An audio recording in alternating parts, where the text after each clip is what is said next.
언제든지 내가 하나님의 명령대로 하나님의 말씀을 읽고 있나, 주님이 명령하신 대로 하나님 말씀을 상고하고 있나, 그걸 내가 자신을 점검해 봐야 된다. 그러면 깨닫지요. 하나님께서 나를 부르시는 음성인가, 나를 부르시지 않는 음성인가, 그걸 깨닫는다는 말은 하나님은 표면적인 나를 부르시는 것이 아니에요. 그런데 표면적인 나를 부르시는 것으로 잘못 알고 있다는 거예요. 그래서 내가 성경을 성령 받고 읽어보고 또 읽고 되새김질하고 묵상하고 베리아 사람들처럼 날마다 하나님 말씀이 그런가 하여 상고해 보면 알 수 있어요. 누구만 성령 받은 사람은 알 수 있어요. 성령 받은 사도 바울이나 성령 받은 사도들이나 성령의 감동을 기록된 구약의 선자들이 예언이나 감춰진 게 하나도 없잖아요. 왜? 빛의 자녀이기 때문에. 다윗이 말한 것처럼 주의 말씀은 내 발의 등불이요 내가 가는 길이 빛이라. 어떻게 감춰지겠습니까? 주님도 말씀하시잖아요. 빛의 자녀는 등을 켜서 말 아래 두지 않는다. 등경 위에 둔다. 그럼 세상을 다 비춘다는 거예요. 그럼 보여야 된다는 거지. 세상을 안 비추는데 깜깜한데 어떻게 보입니까? 안 보이지요. 분명히 주의 법이 내 발에 등불이라 빛이라. 그럼 보이는 거예요. 그러니까 내가 하나님 말씀을 올바로 깨달으려면 성령 받고 읽어야. 다시 말하면 창세기 1장 26절에 기록된 대로 하나님의 형상을 닮은 사람이 하나님 모습을 닮아서 성령 받아서 완성되어야 된다는 거예요. 그럼 깨닫지요. 어려운 것이 하나도 없어요. 하늘 아래 지식이 전혀 필요하지 않습니다. 하나님의 말씀을 되새김질하고 읽고 되새김질하고 묵상해 보면 하나님 아버지께서 나를 부르시는 음성을 내가 듣는다. 뭘 통해서? 하나님 말씀을 통해 듣는 거예요. 그러니까 출애굽한 이스라엘 백성들이 그 엄청난 기적을 자기들 이론이 아니잖아요. 친히 몸소 체험한 거 아닙니까? 아, 6월절을 이론입니까? 늘 말씀드리잖아요. 6월절은 출애굽한 이스라엘 백성들이 마지막 관문이, 그 마지막 관문이 뭐냐? 양을 잡아서 그 피를, 다른 게 아니에요. 피를 인방과 문설주에 바르라. 그래야만이 죽음의 천사가 그 피를 보고 그냥 지나간다. 그리고 밤이 새기 전에 그 양을, 잡은 양을, 고기를 다 먹고 준비하라는 거예요. 떠날 준비를 하는 거예요. 그게 6월절이에요. 그 사도 바울이 그러잖아요.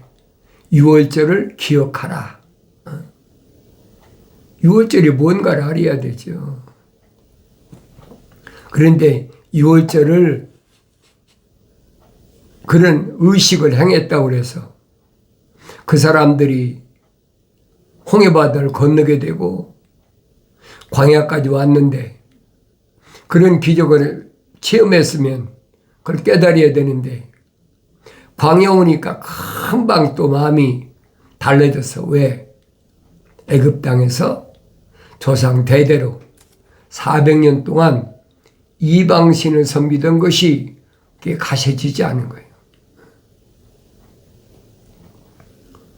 그러니까 모세가 시내산에 올라간 그 40일을 못 기다린 거예요. 우리를 애굽에서 인도해낸 신을 만들라. 피조신 만드는 거예요. 그런 일은 몇천 년 전이나 지금이나 똑같아요. 그걸 깨닫나요? 못 깨닫지. 그래서 이런 것들을 성경은 뭐라고 그랬느냐?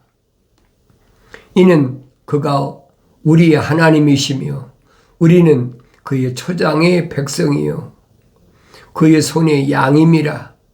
오늘 너희가 그의 음성을 듣거든 경노의 때와 같이 또 광야에서 시험의 날과 같이 너희의 마음을 완악하게 하지 말라. 음성을 드려야 될 거 아니에요. 경노한 하나님의 음성을 드려야 되는데 못 들어. 보지도 못하고 듣지도 못하고. 그러니까 선지자를 통해서 분명히 선포하시잖아요. 이 표면적인 유대인은 이 말입니다. 듣긴 들어도 깨닫지 못하고 보긴 보아도 알지 못한다. 이게 표면적인 유대인이에요. 그러나 내면적인 유대인은 듣고 깨닫는 거죠. 그때 너희 조상들이 나를 부추겼고 나를 시험하였으며 내가 한 일을 보았도다. 하나님이 시험한 것이 광야 40년 동안에 출애굽한 이스라엘 백성들이라 이 말이에요. 그럼 내가 보여야 될 거 아닙니까? 말로만 우리는 예수 십자가 보혈로 제사함 받았다. 이론이야 무슨 말을 못합니까? 얼마나 멋있어요. 우리는 다 제사함 받았으니까 우리는 죽으면 천국 간다. 그 이론이야 얼마나 달콤합니까? 그러나 성경적이지 않다 하는 내가 항상 말씀드리는 거예요. 주님이 말씀하시잖아요. 하늘 아래는 어떤 곳이냐? 하늘 아래가 어떤 것, 세상은 어떤 곳이냐? 첫사람 아담이 밝히시잖아요. 하늘 아래는 땀을 흘려야 되는 곳이다. 왜? 땅은 노련에 저주를 받았어. 그래서 땅이 가시와 엉겅퀴이기 때문에 너는 평생 동안 이마에 땀을 흘려야 된다. 수고해야 된다. 궁핍이 끊이지 않는다는 거예요. 그걸로 끝나는 게 아니잖아요. 루시퍼가 하나님의 동산에 쫓겨나고 나니까 땅이 어떻다고 해서 땅은 공허하고 혼돈하며 흑암이 깊음 위에 있다. 하나님의 신은 성령은 수면 위에 우리 거니신다. 그러니까 그 어두운 땅은 어떤 곳이냐? 캄캄한 곳이에요. 어두운 곳인 거예요. 짐승들이 출몰하는 시간. 짐승들은 하늘 아래서 뭡니까? 약육강식이잖아요. 강한 자가 약한 자를 잡아먹는. 하늘 아래 지식이 그걸 가르치잖아요. 힘으로만 강한 자가 약한 자를 억압하는 것이 아니에요. 하늘의 지식이, 철학과 과학이 발달한 그런 국가는 약소 국가를 침범하고 똑같아요. 하늘 아래는 어둡다는 거예요. 캄캄하다. 그러니까 어두우니까 두려우니까 뭘 찾습니까? 우상을 찾는 거예요. 어디를 의지해야 될까? 어떤 나무를 의지해 볼까? 어떤 바위를 의지해 볼까? 이상한 바위나 오래된 나무 있으면 그 앞에 가서 싹싹 빌고 도움을 청하는 거예요. 그건 다 뭐예요? 표면적인 거라는 거예요. 자기는 약하니까. 성경에 기록됐잖아요. 제일 오래 산 사람이 무드셀라 969세 살았다고 그러잖아요. 근데 지금은 나무도 뭐 1000년이 넘은 것도 2000년이 넘은 것도 뭐 3000년이 넘은 것도 있다고 그러잖아요. 그러니까 숭배하는 거예요. 그 앞에다가 상처를 놓고 돼지 대가리 잘라다 놓고 제사 지내는 거지. 하늘 아래 종교가 얼마나 그런 게 많습니까? 그런 의식은 마찬가지예요. 어느 종교나 마찬가지. 그건 다 표면적인 것이다. 그러니까 사도 바울이 얼마나 정확하게 설명해 줍니까? 표면적인 유대인은 유대인이 아니다. 창세기 1장에 기록된 2장에 3장에 기록된 말씀 그대로잖아요. 왜? 표면적인 것은 흙이란 말이에요. 창세기 2장 7절에 기록됐잖아요. 하나님께서 흙으로 사람을 빚으셨다. 틀을 만드셨다는 거예요. 이 말하면 금형을 만드셨다는 거예요. 그리고 콧구멍에다가 하나님의 거룩하신 사랑의 생명호흡을 후 불어넣으셨다. 그러니까 하나의 살아있는 혼이 됐다. 이게 미완성된 거지. 왜냐하면 완성되려면 창세기 1장 26절에 기록된 대로 우리의 형상과 우리의 모습을 따라 사람을 만들자. 그 과정을 거쳐야 완성되는 거예요. 이건 변함이 없는 거예요. 그러니까 늘 말씀드리잖아요. 창세기 1장, 2장, 3장을 올바로 알면 사도 바울이 성령 충만했을 때 왜 유대인을 향해서 표면적인 유대인이 아니라고 얘기를 했나. 로마서에 기록됐잖아요. 내면적인 유대인이 유대인이다. 표면적인 할례가 아니다. 내면적인 할례가 할례다. 그걸 성령 받아야 깨닫는다라고 내가 여러분에게 말씀드리잖아요. 이게 마찬가지예요. 광야, 스드완 집사가 설명하죠. 광야 교회다. 교회, 에클레시아란 말은 부르심을 받은 자. 그 부르심을 받으면 뭐합니까? 택함을 받아야 돼요. 이 하나님의 아들이 직접 오셔서 어떤 사람을 선택하시는지, 어떤 사람을 제자로 삼으시는지, 선택받으려고 사람들이 찾아와도 선택 안 하시잖아요. 그런데 하나님의 아들이 선택한 사도들이나 제자들은 그들의 정체성을, 그들의 신분을 밝혀주잖아요. 너 이름이 생명책에 기록된 것을 기뻐하라. 그러니까 생명책에 그 이름이 기록된 사람만 선택하신 거예요. 그건 뭐 오늘이나 2000년 전이나 똑같아요. 창세기 1장 기록된 내용 그대로예요. 근데 그걸 깨닫지 못하니까 뭐 특별히 과학이 발달하니까 뭐 금속을 만들고 뭘 만들었다. 그건 자기들 생각이죠. 창세기 4장 보세요. 가인의 후손이 벌써 6,000년 전에 뭐가 있었어요? 금속이 있었잖아요.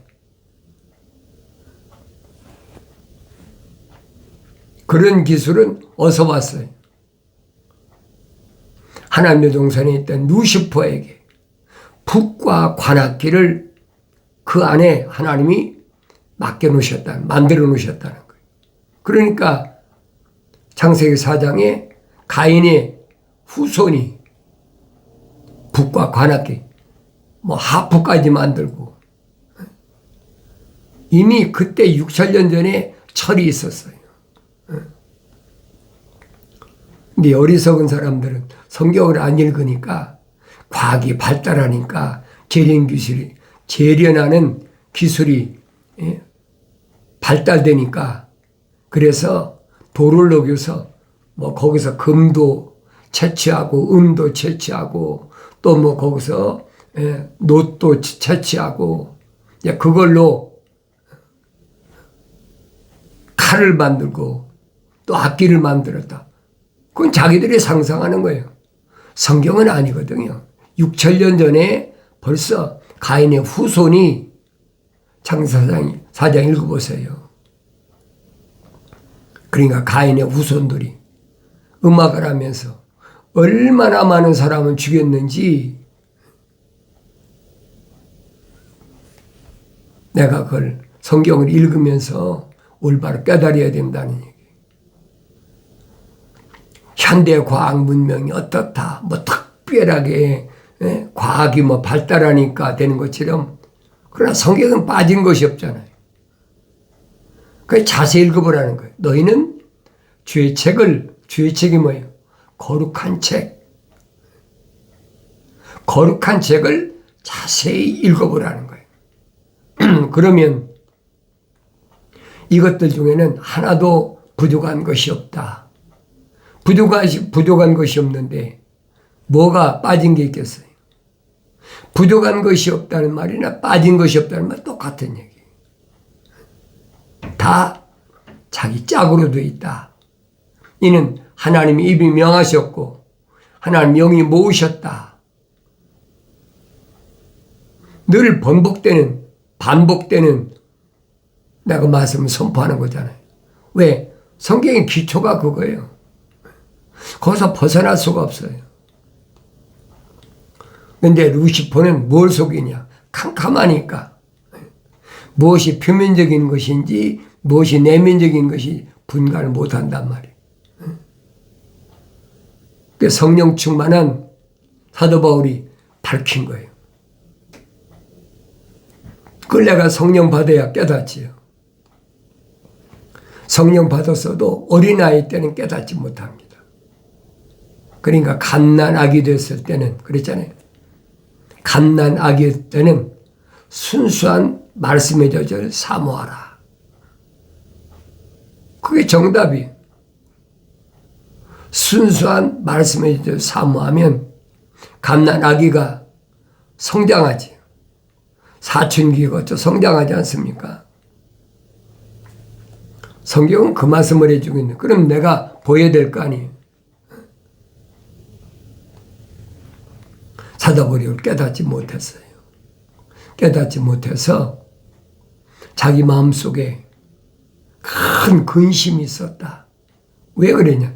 옛날에는 안 보였으니까 자기 유대교에 있으면서 예루살렘에서 얼마나 악행을 저질렀는지. 그런데 성령 받고 눈이 뜨고 나니까 성장하고 보니까 이제 보이는 거예요. 그러니까 자기 형제들이나 자기 동족들, 히브리인들이 멸망할 것이 보이니까 마음속에 큰 근심이, 끊이지 않는 큰 근심이 있다. 그런데 길리기아 다소 자기 고향에서 열심히 손으로 일하면서 한 14, 15년 동안을 말씀을 상고해 보니까 하나님 말씀 헛되지 않았더라. 그래. 헛되지 않았다는 빠진 것이 없다는 거예요. 부족한 것이 없다는 거예요. 이스라엘에서 난 자가 다 이스라엘이 아니다. 다 이스라엘 아니면 뭐예요? 야곱만 이스라엘이라는 거지. 그렇잖아요. 야곱의 몸에서 났다고 이스라엘입니까? 아니잖아요. 이스라엘은 야곱이 12아들을 낳고 요단강을 건너오다가 자기 형이 400명 군사를 데리고 자기를 죽이려고 오고 있다는 말을 듣고 요단강 가서 밤새도록 천사가 씨름하고 동틀 때쯤 되니까 천사가 이제 놔라. 못 놓습니다. 이대는 못 갑니다. 그러니까 야곱의 우묵한 곳을 걷어찼다. 성경이 위골됐다. 위골됐다는 뼈가 부러졌다는 거예요. 그러니 절뚝바르게 되어버렸어요. 그래도 안 노니까 내 이름이 뭐냐? 야곱입니다. 야곱은 푹다는 얘기예요. 푹다. 좀 다른 뜻으로는 도둑놈이다, 사기꾼이다, 거짓말쟁이다 이 말이에요. 근데 야곱은 그 표면적인 거잖아요. 이제부터는 너를 이스라엘이라 하라. 이스라엘은 내면적인 걸 가리키는 거예요. 표면적인 것과 내면적인 것이 다르잖아요.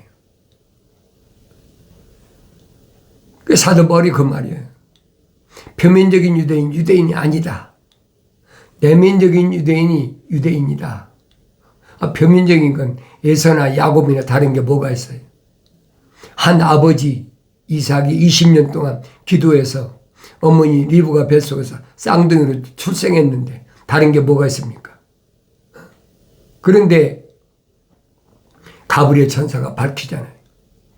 리브가 너무 괴로워하니까 내 태에서 두 국민이 싸운다. 잘 들으셔야 돼요.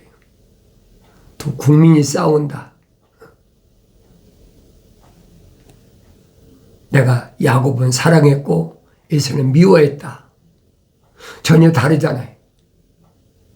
어머니 태에서 똑같이 임신했는데 또 다른 사람이 씨가 아니잖아요. 이삭의 씨 아닙니까? 이삭이 20년 동안 기도해 놨는데 하나는 야곱은 사랑했고 에서는 미워했다. 그러니까 사도 바울이 설명하는 게 에서는 자연인이다. 얼마나 정확하게 설명해 줍니까? 그러니까 이스라엘의 난 자가 다 이스라엘이 아니라는 거예요. 아브라함의 몸에 사는 자가 다 아브라함 씨가 아니다. 오직 사라의 몸에서 난 자만 아브라함의 씨다. 사라의 몸에 난 건 이삭 하나밖에 더 있습니까? 그러니까 내가 이런 말씀을 올바로 깨달아야 된다는 거예요. 그래서 모세에게 불을 다스린 천사가 이름을 물었을 때 분명히 밝히잖아요. 나는 스스로 있는 자다. 피조물이 아니라는 거예요. 굳이 내가 내 이름을 알려면 나는 아브라함에게도 하나님, 이삭에게도 하나님, 야곱에게도 하나님이다. 이것이 나의 영원한 이름이다. 그건 바뀔 수가 없는 거예요, 여러분. 내가 그 말을 못 알아들으니까 그렇지 성령 받고 여러분이 되새김질하고 읽어보면 금방 깨닫지요. 아, 이게 무슨 말이구나. 그래서 바울이 큰 슬픔이 이제 사라졌어. 내가 피조물이 힘쓰고 애써서 내 형제, 육신이죠. 표면적인 형제, 자매, 육신적인 자기 그 족속 아닙니까? 히브리인들. 그런 사람들은 내가 힘으로 할 수가, 피조물이 힘으로 할 수가 없다는 거예요. 창조주 하나님이 하실 수 있다. 그래서 사도 바울이 그렇게 설명하잖아요. 하나님은 몰래 토기장이시다. 흙으로 사람을 빚으시는 분이다. 그런데 하나는 귀에 쓸 그릇. 다시 말하면 하나님의 거룩하신 사랑의 उप이 들어갔고 하나는 귀 쓰지 않을 그릇. 자연인 에서와 같은 사람 만들 고난이 없으시겠느냐는 거예요. 창조주 하나님이신데 그걸 성령 받고 읽어야 깨닫지 바울 서신을 알아들을 수가 없어요. 깨달을 수가 없는 거예요. 그럼 내가 보여야 될 거 아닙니까? 나는 깨닫는 사람인가? 나는 보이는 사람인가? 나 자신은 보여야지요. 다른 사람에 의존해가지고 캄캄한 세상이다 그러니까 전기 뿌리고 화난데 무슨 캄캄한 세상이래. 그 이해가 되겠어요? 전기불이 불을 밝히는 것은 표면적인 거란 말이에요. 하나님의 빛은 내면적인 것이 표면적인 것이 아니에요. 그걸 깨닫지 못하는 거예요. 그러니까 표면적으로 무슨 천둥 번개가 쳐갖고 사람이 죽었다, 태풍이 불어서 뭐가 어떻게 됐다, 이상기후가 와서 떴다, 전쟁이 나서 어떻게 됐다, 그건 다 표면적인 거지 내면적인 건 전혀 영향을 받지 않는다는 거예요. 누구만 하나님의 거룩하신 형상을 담고 하나님 모습을 담고 완성된 사람은 그 사람만이 가진 고유한 달란트가 있다는 얘기예요. 그 고유한 사명을 완성될 때까지는 아무도 손을 못 대. 그걸 깨닫는 사람이 몇이나 돼. 나는 그런 것을 여러 번 깨달은 사람이에요. 왜? 경험했으니까. 내가 지금까지 오는 길 방해했던 사람을 사람이 생각지도 못하게 그냥 없애버리는 거예요. 그래서 죽인다는 거예요. 그게 누구든 그걸 깨달으라고 내가 여러분에게 말씀드리는 거예요. 두려워 말라.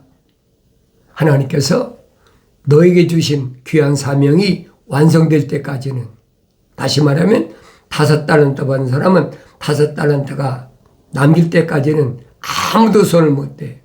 2달란트 받은 사람은 2달란트가 완성될 때까지는 아무도 손 못 대. 1달란트 받은 사람은 1달란트가 완성될 때까지 아무도 손 못 대. 그러니까 날마다 두려워 말라, 두려워 말라. 하나님께서 광야에서 왜 시험에 있다라고 말씀하셨나? 그때 너희 조상들이 나를 부추겼고 나를 시험하였으며 내가 한 일을 보았도다. 40년 동안 내가 이 세대를 싫어하며 하여 말하기를 그들은 마음이 미혹된 백성이기에 내 길을 깨닫지 못하였노라 하였으며 내가 내 진노 가운데서 그들에게 맹세하기를 그들은 내 안식에 들어오지 못하리라 하였도다. 사도 바울이 설명하잖아요. 저 안식에 들어가자. 아무나 내가 원한다고 들어가는 게 아니에요. 하늘 아래 어떤 곳으로도 어떤 피조물로도 들어갈 수가 없어요. 나의 책망을 듣고 돌이키라 보라. 내 영을 부어서 내 말들을 알게 하리라. 약속하신 말씀이 이루어지길 바랍니다.